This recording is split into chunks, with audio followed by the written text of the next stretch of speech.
हम आयुर्वेद के विशद बृहद ज्ञान के संदर्भ में आपको कुछ बातें बता रहे हैं।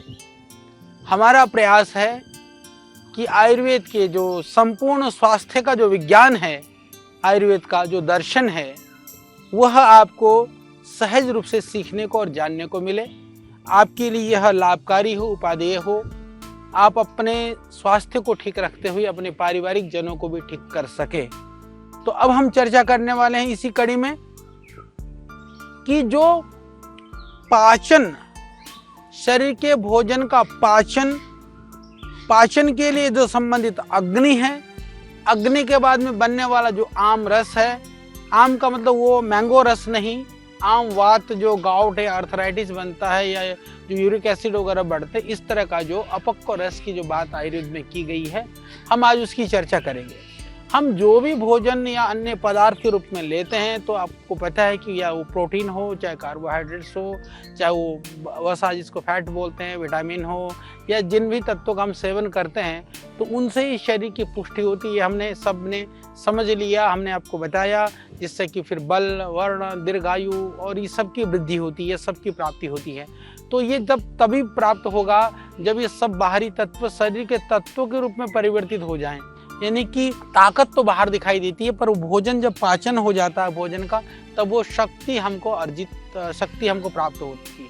तो इसलिए इसको समझना होगा, भोजन को शरीर के अनुरूप, यानी कि शरीर के द्वारा हम जो चाहते हैं, हम शरीर से क्या चाहते हैं, हम चाहते हैं कि जो हम खाएं, हम बिल्कुल चेहरे पर लाली हो, शरीर में ताकत हो और मन में उत्साह हो, कोई बीमारी ना हो, ये चाहते हैं। यानी कि भोजन के द्वारा शरीर की जो हमारी अपेक्षा है, इसको जो जिसको पाचक, ये भोजन के पाचन के बाद ही ये संभव है, इसको समझिए। जो चयापचय की जो क्रिया है उसके द्वारा ही संभव है। तो इसी को ही, जो इसको पाचन की जो क्रिया को काम करता है, उसी का नाम अग्नि है। बस हमको ये समझना है। तो ये जो अग्नि है, इसको क्योंकि ये पाचन क्रिया को करने के लिए आमाशय है, यकृत है, धातु कोश है, ये इन सब के माध्यम से क्या करता है कि पाचक का जो रस है उसको उत्पन्न करता है। तो इसी रस के माध्यम से क्या होता है कि जितने भी द्रव हैं जिनका हम प्रयोग करते हैं, तो वो सब पदार्थ क्या होता है कि या तो धातुओं में परिवर्तित हो जाता है या तो फिर मलों में परिवर्तित हो जाता है।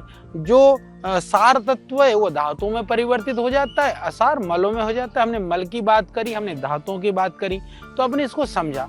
और इसके बाद में जब वह भोजन पाचन जब हो जाता है तो ही ये जाकर के सारे अंगों का पोषण करता है, उसका काम व्यानवात करता है। समझिए योग का और आयुर्वेद का कितना संबंध है, इसको हमको समझना पड़ेगा।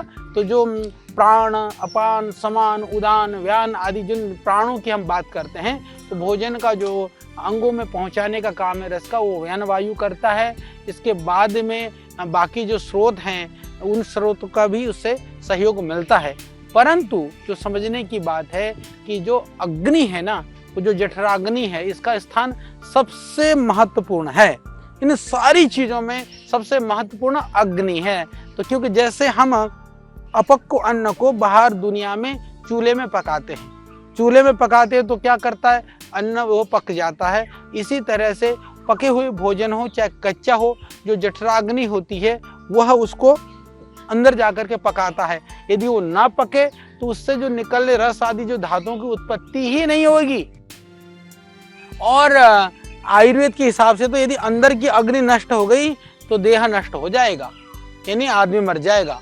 इतनी अग्नि के विकृत होने पर ही मनुष्य रोगी हो जाता है। यानी कि हम उसको अभी कितने तरह की अग्नि हैं, किस तरह से अभी ये सारे विषय में हम बात करेंगे। तो जैसा मैंने कहा कि यदि अग्नि न रहे तो आदमी भी नहीं रहेगा, अग्नि रहे तो आदमी रहेगा। तो इस तरह की अग्नियों की बात करें तो मानव शरीर में 13 प्रकार की जो अग्नि की बात जो है वो आयुर्वेद करता है। तो जिसमें से जो सबसे महत्वपूर्ण है वह है जठराग्नि। और जठराग्नि सबसे महत्वपूर्ण है। 5 जो है वो भूताग्नियां होती हैं। एक हो गया जठराग्नि, समझिए। फिर 5 भूताग्नियां होती हैं, उनमें से पहला होता है जिसको भौमाग्नि कहते हैं। भौ मतलब भूमि, धरती, जो उसमें से निकलने वाली जो अग्नि है। आप कहते हैं जल को। आप्ताग्नि मतलब जल के साथ जुड़ी हुई जो अग्नि होती है। तीसरा नंबर है आग्नेयाग्नि। आग्नेय पदार्थ जो है अग्नि तत्व से बने हुए पदार्थों के अंदर विद्यमान अग्नि।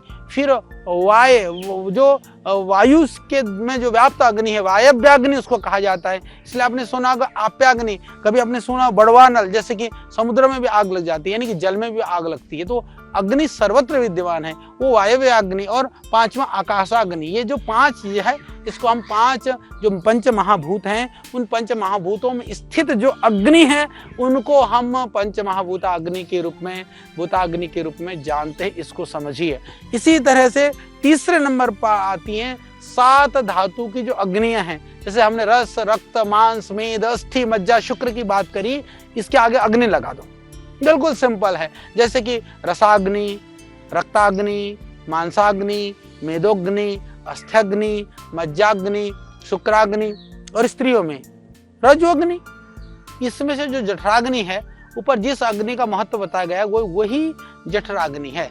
ये जठराग्नि को ही हम इसको पाचक अग्नि भी कहते हैं और कायाग्नि भी कहते हैं। यानी कि इसके माध्यम से बाकी अग्नि तो उसके साथ साथ में है, पर यही आमाशय में और जो पक्वाशय जिसको हम कहते हैं ना, छोटी आंत और बड़ी आंत के बीच जो नाभि प्रदेश में ही इसका स्थान आयुर्वेद के अंदर माना गया है। जिस तरह से इसको एक उदाहरण दिया गया है शास्त्रों में कि जिस तरह से सूर्य जो है ना अपनी किरणों की, अपनी उष्णता की सहायता से क्या करता है, कुओं से, तालाबों से, नदियों से सारे जल को वो सोखता है। उसी तरह से नाभि प्रदेश के अंदर जो स्थित जो अग्नि है वह अपनी ऊष्मा की सहायता से शीघ्र ही भोजन का पाक यानी पाचन करती है। इसको हमको समझना होगा। यानी अब इसको समझिए इस तरह से कि जिस तरह से हम लोग जितने भी तरह की चीजों को, पदार्थों को खाते हैं, उन्हें शरीर को अनुरूप बनाने के लिए, यानी कि शरीर के लिए जिस तरह से चाहिए वो भोजन तो शरीर के अनुरूप नहीं है ना, उसको बनाने के लिए जिस तरह से उसको तोड़ करके सूक्ष्म खंडों में विभक्त कर देती है। यानी कि जितने भी मिनरल्स हैं, जितने भी हमको विटामिन या न्यूट्रिएंट्स चाहिए, उसको उस तरह से उसको जो बॉडी एब्जॉर्ब कर सके उस फॉर्म में लाने का काम जठराग्नि करती है। और जो इसी तरह से जठराग्नि पाचक क्रिया के द्वारा भोजन में क्या करती है, प्रारंभिक जो परिवर्तन होता है वह इसके द्वारा होता है। मैं इस बात को इसलिए बता रहा हूँ आपको क्योंकि ये भोजन की पाचन की प्रक्रिया को जानने से हमको ये पता चलेगा कि भोजन कितना महत्वपूर्ण है। जो खाया हुआ भोजन को जठराग्नि किस तरह से उसको पाचन क्रिया में वो सहयोग कर करके भोजन को हमारे शरीर के अनुकूल करने में वो पाचन क्रिया काम करती है।